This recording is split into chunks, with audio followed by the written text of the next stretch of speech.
আসসালামু আলাইকুম রহমতুল্লাহ বারকাত। দেশ ও দেশের বাইরে থেকে যারা আমার এই ভিডিওটা দেখতেছেন সকলকে আন্তরিক শুভেচ্ছা জানাই, স্বাগতম জানাই, শুভেচ্ছা জানাই। নতুন বছর, যেহেতু নতুন বছর শুরু হয়েছে, অনেক নুরানি মাদ্রাসায় নতুন ক্লাস শুরু হবে। সেজন্য বছরের শুরুতেই আমরা যারা নুরানি শিক্ষক আছি, নুরানি শিক্ষকেরা বছরের শুরুতেই প্রতিজ্ঞা করি যে আমার বিগত জীবনে যে সমস্ত ভুলগুলো হয়েছে, আসলে মানুষ হিসেবে ভুল হওয়াটাই স্বাভাবিক। ভুল হয় বলে সংশোধনের ব্যবস্থা আছে। মানুষের টিচিং লাইফে অনেক ভুল হয়ে থাকে, অনেক সময় অনেক ভুল পদক্ষেপ নেওয়া হয়ে থাকে। ভুল পদক্ষেপ থেকে আমাদের দূরে আসা দরকার, কারণ প্রত্যেকটা ছাত্র আমার কাছে আমানত, প্রত্যেকটা টিচারের কাছে প্রত্যেকটা ছাত্র আমানত হিসেবে থাকে। আমানতের খেয়ালত যেন আমার দ্বারা না হয়, এটা আমাদের সবাইকে খেয়াল রাখতে হবে। আর আমানতের পরিপূর্ণ হক আদায় করলেই আমি একজন সফল শিক্ষক হব। তো আমি কিভাবে সফল শিক্ষক হব?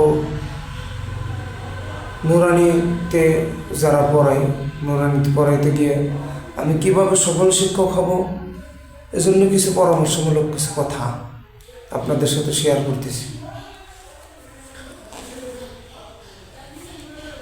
পরামর্শমূলক কিছু কথা আপনাদের সাথে বলবো,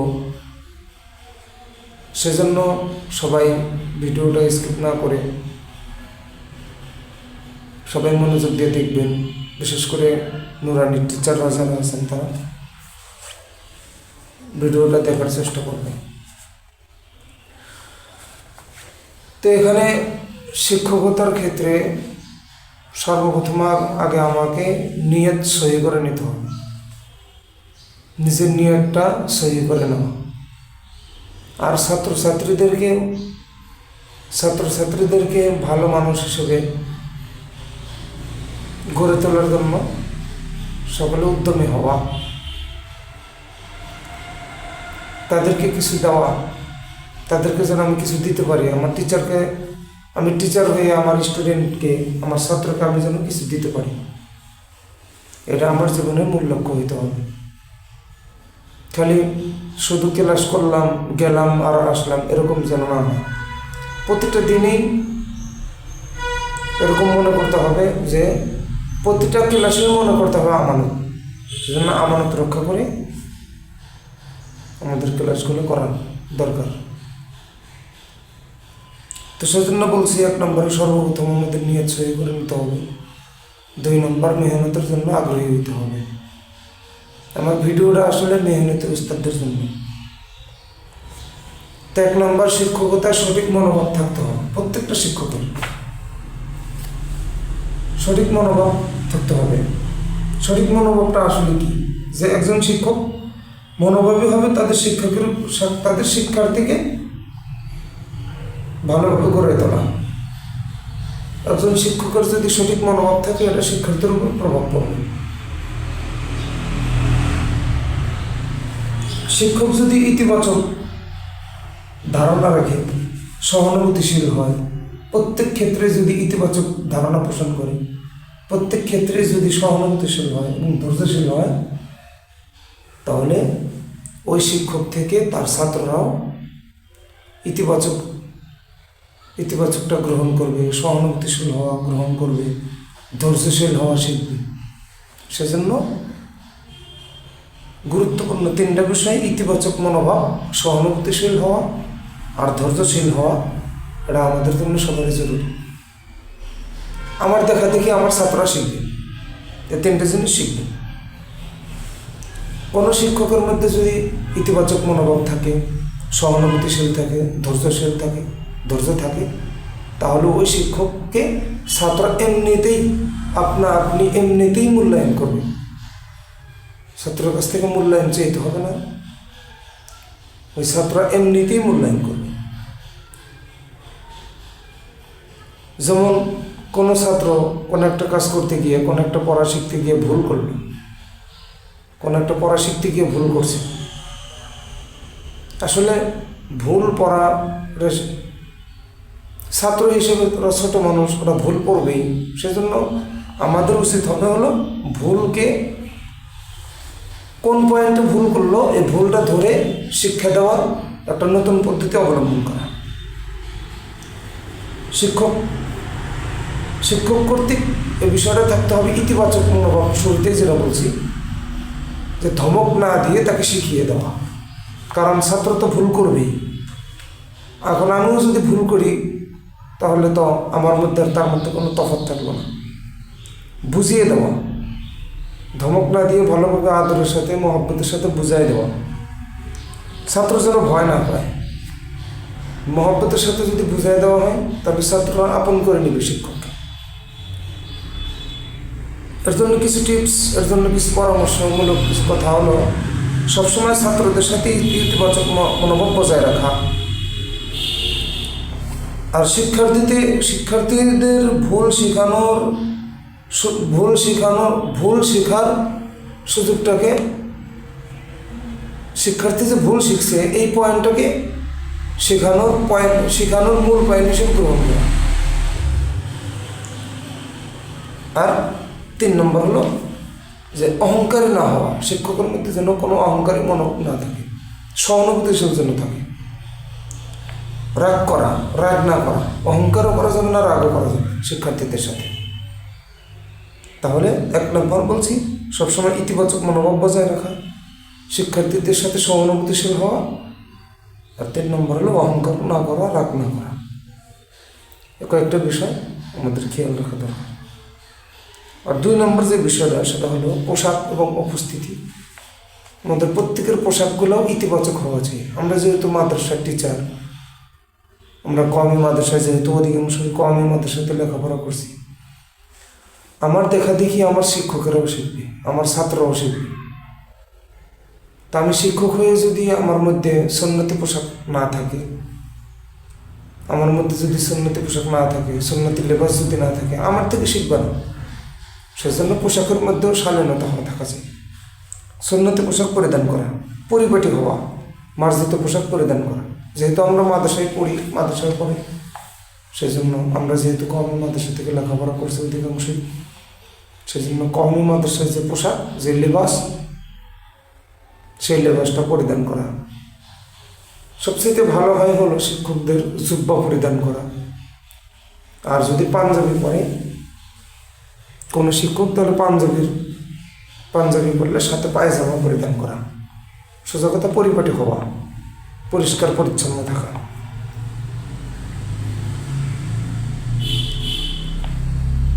আবার যদি কোনো শিক্ষিকা থাকে, অনেক মাদ্রাসায় অনেক প্রতিষ্ঠানে শিক্ষিকা থাকে, অর্থাৎ মহিলা শিক্ষক থাকে, মহিলা টিচার থাকে, মহিলা ম্যাডাম থাকে, তাদের জন্য পরামর্শ হলো যে তারা কোনো অশালীনভাবে মাদ্রাসায় না আসবে না। তারা শালীনতা বজায় রেখে পরিপূর্ণ পর্দার সাথে, যতটুকু না হলেই নয়, পর্দা করে মাদ্রাসায় আসবে, শিক্ষা প্রতিষ্ঠানে আসবে, শিক্ষা দিবে, টিচিং দিবে, ছাত্রদেরকে শেখাবে। শালীনতার সাথে তারা আসবে, পর্দার সাথে আসা, বোরকা পরিধান করা, হাত মোজা পা মোজা পরে তারপর মাদ্রাসায় আসা। এগুলো 2 নম্বর কথা। আর 3 নম্বর কথা হলো যে ক্লাসের প্রস্তুতি থাকা। ক্লাসের প্রস্তুতি আমাকে কীভাবে নিতে হবে? ওখানে ক্লাসের আমি যে সাবজেক্ট পড়াই, এই সাবজেক্টটা আগে অধ্যয়ন করে যাওয়া, এটা আসলে নিয়ম। যেমন কওমি মাদ্রাসায়, আমরা যারা কওমি মাদ্রাসায় লেখাপড়া করছি, আমাদের উস্তাদদেরকে আমরা দেখছি যে তারা ক্লাসে আসার আগে যে সাবজেক্ট পড়াইবে, যে কিতাব পড়াইবে, সেটা মোতালা করে আসে। বাংলায় যাকে বলা হয় অধ্যয়ন করা। আসলে নিয়ম হলো অধ্যয়ন করে আসা। আমি আজকে 1 পৃষ্ঠা পড়াবো বা আধা পৃষ্ঠা পড়াবো, বা কিছু শব্দ অর্থ পড়াবো, বা কয়েকটা বাক্য রচনা পড়াবো, সেগুলো আগে নিজে অধ্যয়ন করে আসা। আমার মুখস্থ থাকলেও, জানা থাকলেও অধ্যয়ন করে আসা, এর দ্বারা অনেক উপকার হয়। সিলেবাস দেখে নেওয়া, সিলেবাসে যে কথার কথা মনে করি যে প্রথম সাময়িক পরীক্ষা পর্যন্ত আমার সিলেবাস হলো, আমার সিলেবাস যে নির্ধারিত সিলেবাস থাকবে, কথা মনে করি যে আমার সিলেবাস আছে 10 পৃষ্ঠা, 10 পৃষ্ঠা আমাকে 4 মাসে শেষ করতে হবে, তাহলে আমাকে ওইভাবে পড়াইতে হবে। এই জন্য মাঝে মাঝে সিলেবাস দেখা, আর ক্লাসে ছাত্রদেরকে পড়া বোঝানোর জন্য প্রয়োজনীয় চার্ট ব্যবহার করা, আবার প্রয়োজন হলে ভিডিও দেখানো, কিছু প্রয়োজনীয় শিক্ষণীয় ভিডিও দেখানো, বা কোনো গল্প ব্যবহার করা। কোনো অহেতুক গল্প যেন না হয়, গল্পটা অহেতুক যেন না হয়, সুন্দর গল্প, সত্য গল্পের মাধ্যমে ছাত্রদেরকে পড়া বোঝানো। আর প্রয়োজনীয় প্রশ্ন রাখা, ছাত্রদেরকে কিছু প্রশ্ন করার সুযোগ দেওয়া, ছাত্ররা যেন প্রশ্ন করতে পারে এই জন্য কিছু সুযোগ তৈরি করে দেওয়া ছাত্রদের জন্য, এই পরিবেশ তৈরি করা। আর একটা হলো সময়ের প্রতি খেয়াল রাখা। এখন সময়ের প্রতি খেয়াল রাখা যেরকম এখন আমাদের মাদ্রাসায় যেহেতু ক্লাস রুটিন করা আছে, সেই হিসেবে আমাদের সময়ের প্রতি খেয়াল রাখা হয়ে যায়। প্রত্যেকটা ক্লাসের নির্ধারিত সময় থাকে, সময়ের দিকে খেয়াল রাখা। আর সবচেয়ে বড় কথা হলো যে শিক্ষকদের জন্য ক্লাস শুরু হওয়ার 15 মিনিট আগে শিক্ষা প্রতিষ্ঠানে উপস্থিত থাকা, এটা নিয়ম। 15 মিনিট আগে উপস্থিত থাকা, এটা আসলে নিয়ম, কমপক্ষে 15 মিনিট। আর ক্লাসের সময়, ক্লাস শুরু হওয়ার সময় তো অবশ্যই উপস্থিত থাকতে হবে। আমরা যদি উশৃঙ্খলা করি, আমরা যদি নিয়ম না মানি, তাহলে ছাত্রদের মধ্যেও এটা প্রভাব পড়বে, ছাত্রও আসতে চাইবে না। সেজন্য ছাত্রদের আগে ওস্তাদরা আসা, মাদ্রাসায় আসা। যেমন এখন আমি যদি প্রতিদিন ক্লাসে 5 মিনিট দেরি করে আসি,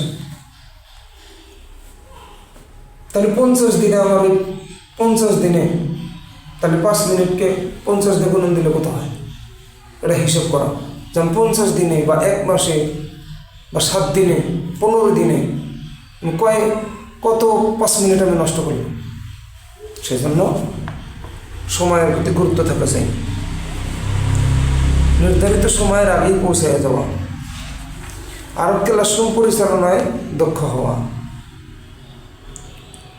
শিক্ষক ক্লাসে আসার পরে সকল ছাত্রছাত্রীদের উপস্থিতি নিশ্চিত করা, হাজিরা নেওয়া,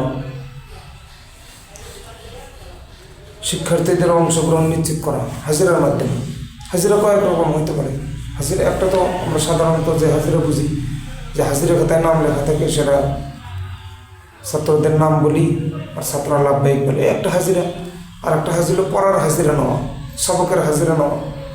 গতকালকে যে সবক দেওয়া হয়েছিল সবক শেখার জন্য, এই সবকটা আজকে পড়ার মধ্যে হাজিরা নেওয়া, প্রত্যেকটা ছাত্রকে প্রশ্ন করে করে তাদের কাছ থেকে পড়া আদায় করা। আবার অনেক সময় দেখা যায় অনেক শিক্ষকরা এরকম করে যে শুধু মেধাবীকেই প্রশ্ন করে, না, মেধাবী ছাত্র সে তো তার মেধার কারণে পারে, দুর্বল ছাত্রও যেন সবল হয়ে ওঠে, এই জন্য দুর্বল ছাত্রদেরকেও এর মধ্যে অন্তর্ভুক্ত রাখা। দুর্বল ছাত্রদের প্রতি খেয়াল রেখে, মধ্যমপন্থা ছাত্র দুর্বল ছাত্রদের প্রতি খেয়াল রেখে সবক পড়াগুলো পড়ানো। প্রত্যেকটা ছাত্রদের চোখে চোখ রেখে পড়ানো, প্রত্যেকটা ছাত্রদের প্রতি খেয়াল রাখা, যেন প্রত্যেকটা ছাত্র যেন এই কথা ভাবে যে ওস্তাদ আমার দিকে খেয়াল রাখতেছে, আমাকে অবশ্যই এদিকে নাড়াচাড়া করা যাবে না, আমাকে ঠিক থাকতে হবে। প্রত্যেকটা ছাত্র যেন এটা ধারণা করে। তো সেই জন্য আজকে যে কথাগুলো বললাম, এই কথাটা আজকে এই পর্যন্তই থাকলো। তাহলে মূল কথাগুলো আবার বলি। আমরা ক্লাসে যে যাব, ক্লাসে যাওয়ার জন্য ক্লাসের মূল কথাগুলো আমরা আবার বলতেছি। 1 নম্বর হলো শিক্ষকতার সঠিক মনোভাব বজায় রাখতে হবে প্রত্যেকটা শিক্ষকের। আর 2 নম্বর হলো পোশাক ও পরিচ্ছদের শালীনতা বজায় রাখা। আর 3 নম্বর হলো ক্লাসের প্রস্তুতি থাকা। 4 নম্বর হলো সময়ের নিষ্ঠতা, সময়ের প্রতি খেয়াল রাখা। আর 5 নম্বর হলো ক্লাসরুম পরিচালনায় দক্ষ হওয়া। এই 5টা গুণ আমাদের প্রত্যেকটা শিক্ষকের মধ্যে থাকা চাই। ইনশাআল্লাহ আজকের ভিডিও এই পর্যন্তই থাকলো। ভিডিওটা নিজেরাও দেখবেন এবং আপনার বন্ধু বান্ধবদের সাথে শেয়ার করে দেবেন, যাতে করে সকল শিক্ষকেরা, সকল নৌরানি শিক্ষকেরা এখান থেকে কিছু উপকৃত হতে পারে। আর কোনো কথায় ভুল হলে ক্ষমার দৃষ্টিতে দেখবেন। পরামর্শমূলক কিছু কথা আপনারা কমেন্টে লিখতে পারেন। ইনশাআল্লাহ কমেন্টে কিছু কথা, পরামর্শমূলক কিছু কথা আপনারাও লিখতে পারেন। আপনাদেরকে সামনে রেখেই আমি আমার কথা আজকে এখানে শেষ করতেছি। ইনশাআল্লাহ। আসসালামু আলাইকুম ওয়া রাহমাতুল্লাহি ওয়া বারাকাতুহু।